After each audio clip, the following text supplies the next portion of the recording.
Hey y'all, back again this time for my classroom. I will do a classroom tour at another time if I have not already uploaded it. But today I am back with another book haul. So I have a confession to make. I am totally obsessed with books. I'm obsessed with figuring out the newest books to read, what books my kids need to read, um, anything essentially that I can do to improve their fluency, their literacy, my fluency and literacy. Because, yes, as a teacher, I still have room for improvement. So, I am sharing some of the books that I have received lately. Some of them I got from a book fair, some of them have been donated to me, and some of them I have bought for myself on Amazon outside of the school. So, let's go ahead and get started.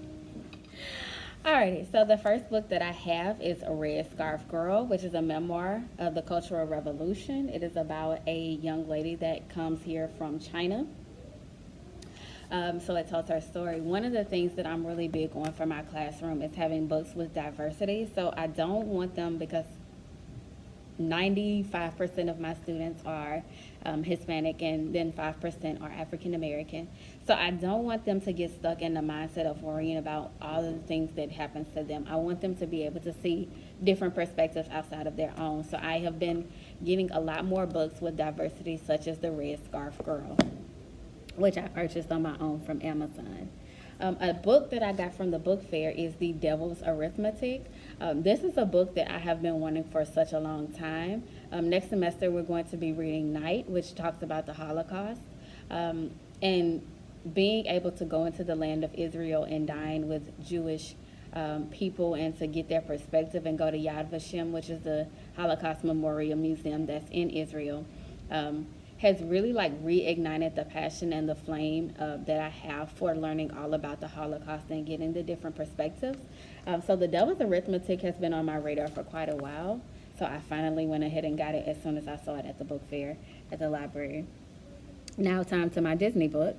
A Disney book that I purchased is Part of Your World. So I have now completed this series, although there is another one coming out next year. So I will go ahead and pre-order that so that it can be to my door as soon as it comes out. Part of Your World is a continuation of the Twisted Tale series, and it says, what if Ariel never defeated Ursula? So I am trying to make time to actually go ahead and read this series on top of the books that I'm having to read for my students and with my students, and the books that I have already started reading. It's hard for me to catch up. I will next summer, but in the meantime, I'm just going to do what I can, and I'll get to this probably in the summertime. And so one of the books is Turn It Up. Practice makes pitch perfect. So we are living in a time where pitch perfect is and singing a cappella is the thing to do since Pitch Perfect, the movies, came out. So I just wanted to get my students something that looks a little familiar to some of the movies that they might like and enjoy. So I definitely wanted to get Turn It Up.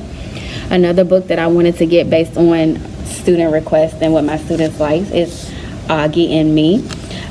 Funny enough, I had literally just ordered this book for my classroom because I didn't want to buy it at the book fair because I found a cheaper price with Amazon. And so, again, my school Santa still ended up going to buy me this book. So now I will have 2 copies of Augie and Me. And I'm so excited to read that. I loved Wonder.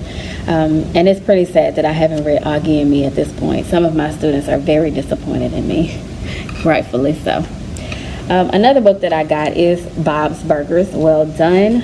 I have students that are super into graphic novels and comics, and that has been one of the most requested books that I get. So I have been buying my students some more graphic novels. And speaking of which, I have another one, a Disney themed one, and it is The Descendants, and it is another comic book style book. Like I say, they have been begging and pleading for these, so you know what, their teacher is going to oblige. I am going to get it. By the way, these 2 books were actually also donated to me by our school Santa Claus. Funny enough, I had bought this book at the book fair, so I now have 2 copies of Bob's Burgers. It is what it is, I guess. Probably be helpful if I look at the camera, huh? All right, I'm back. Had to move the chair so that I don't have to keep reaching over. So the next book that I bought at the book fair is called Frog Kisser by Garth Nix. This is inspired by Princess and the Frog, and of course, because I have a Disney-themed classroom, it seemed only fitting and appropriate that I buy a book that's kind of similar to a Disney story. Moving on, because I don't want this to be a long video. I understand that time is of the essence. Another book that I got is American Street. I saw this through a Amazon recommendation based on some of the books that I have already been buying.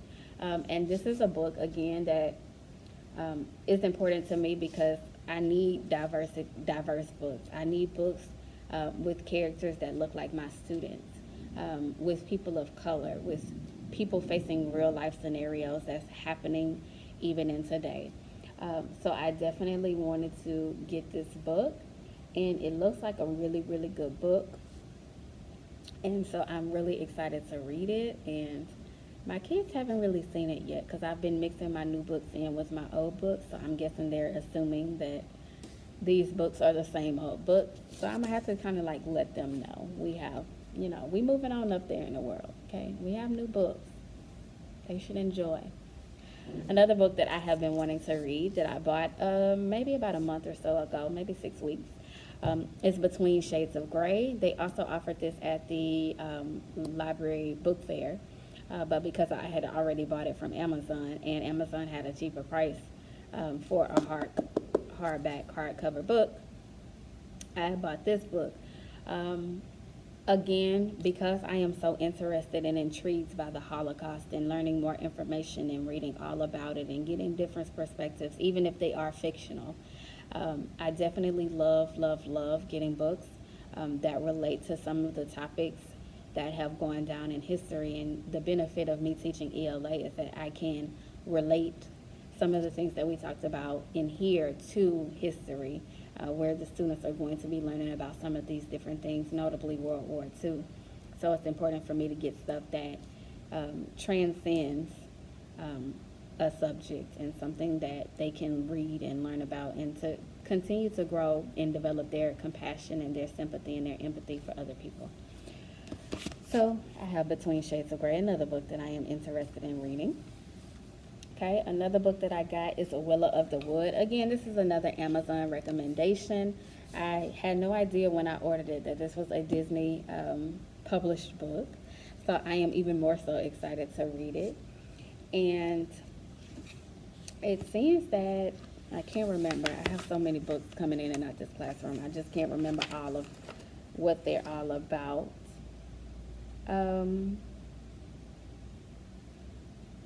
Okay, so this is about a girl that's in a clan, and she's their best thief.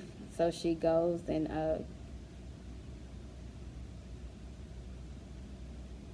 okay, so this is a fantasy book essentially. So it looks like it'll be pretty good. Sometimes I'm a little skeptical about some of these fantasy books. I'm not the biggest fantasy reader, which is kind of funny and ironic considering that I'm obsessed with Disney. But anyway, it looks pretty good, and I'm really interested in reading it, and apparently it's a part of a series. So the author is a part of a series, so I would definitely be checking out that series, especially if I like this book.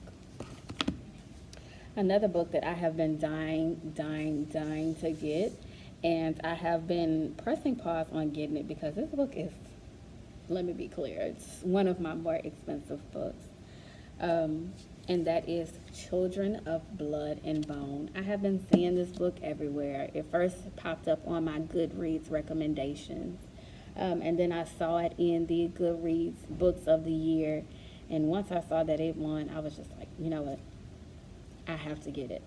So they were selling this book at the library book fair, and I went ahead and splurged $20 to get this book.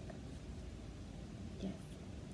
And I'm so excited to actually read it. I have actually been holding off on putting it in my class library because I want to be the first one to read this book. Although I don't think that there are too many of my students that are just going to be interested in reading a book this thick.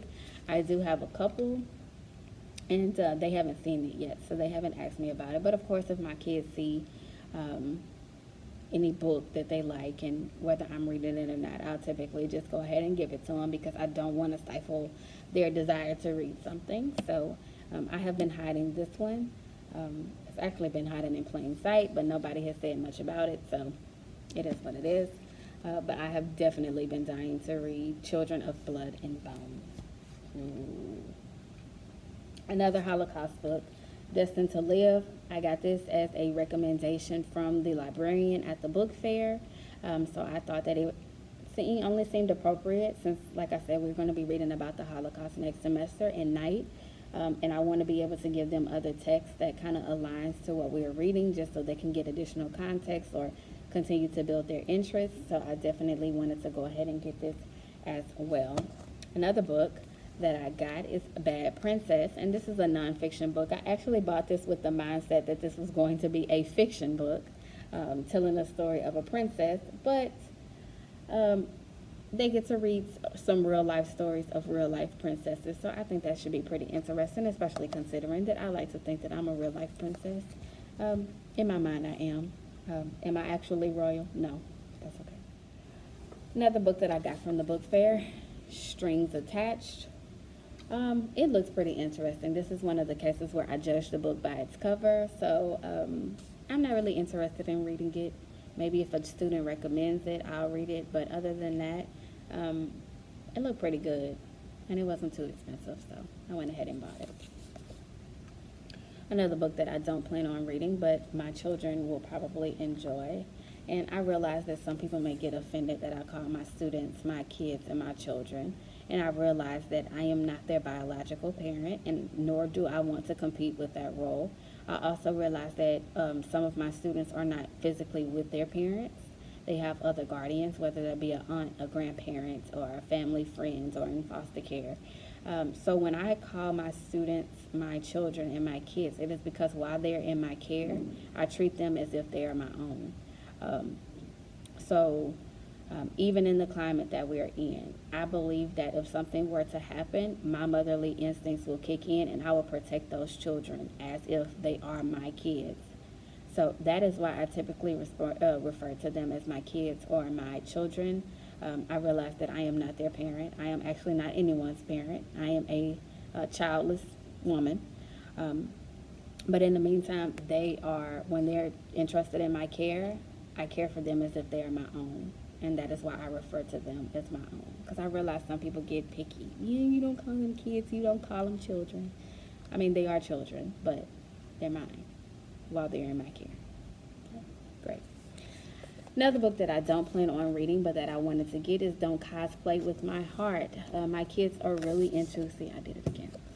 My students are really into comics and cosplay, so I wanted to get another book. This is not necessarily a comic book, but it talks about cosplay, so somebody will be interested. As long as I get one student with interest, I'm okay.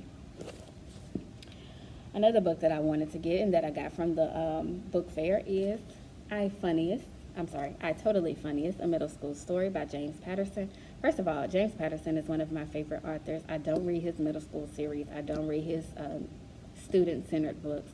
I read a lot of his mystery books, especially the Women's Murder Club series.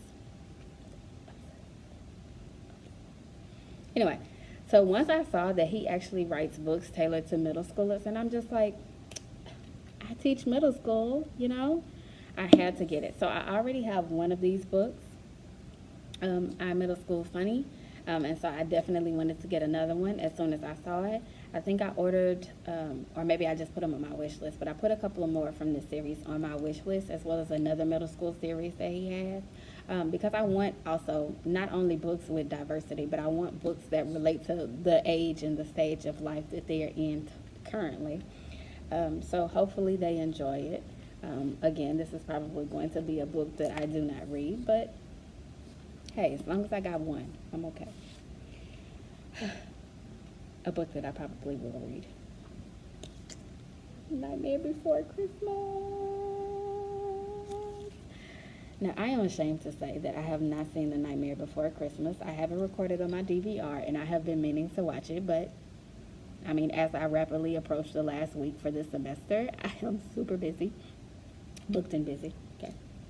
Anyway, I have yet to see the movie, but when I saw this graphic novel, I'm just like, two birds, one stone. Disney, it gives my students a graphic novel, and it kind of tells me a little bit of the story before I even watch the movie. Now, will I probably read this book before I watch the movie? Probably not. But in the off chance that I do actually start reading it, I kind of know what to expect. I'm not one of those people that just like I can't like not have any spoiler alerts. No, I am that person that is like Googling what's going to happen because I don't want to be surprised. I do not like surprises. Good luck to my future husband. And then I got an Avengers book. So my students love Avengers. They love Marvel. They love comics. So of course it was only fitting that I get them a graphic novel with the Avengers. I also have some more graphic novels that are coming in and being delivered today through the generous donations with Donors Choose, which is a teacher platform where you are able to essentially post projects for things that you need for your classroom and things to benefit you as a teacher or benefit your students. And then there are other teachers or there are other people and generous companies that are willing to give their money and to fund your project. And it's really something that's really amazing and spectacular, and I'm really grateful to have come across Donors Choose. And with that being said, if you are a teacher, I would recommend that you sign up with Donors Choose. I'll link that information down below in the description box. Also, if you haven't already, go ahead and hit that subscribe button if you want to get more content as far as some of the things that I do as a teacher, some lifestyle content, as well as a few travel things. And with that being said, I will see you next time. Bye. That was so generic, huh? See ya.